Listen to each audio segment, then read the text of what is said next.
সাবধান, সিসিটিভি ক্যামেরার নিয়ন্ত্রণ এলাকা, মাদক বিরোধী অভিযান চলছে।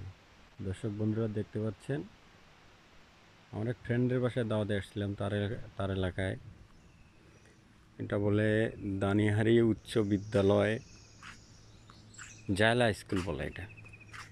এটা বলে দিনাজপুর দক্ষিণ কোতোয়ালি সদর। তো বর্ডার এলাকা হওয়ার কারণে এদিকে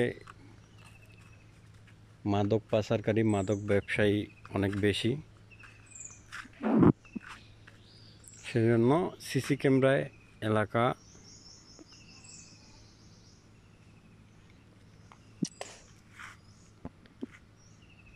আপনারা চাইলে আপনাদের এলাকাও এভাবে নিয়ন্ত্রণ করতে পারেন।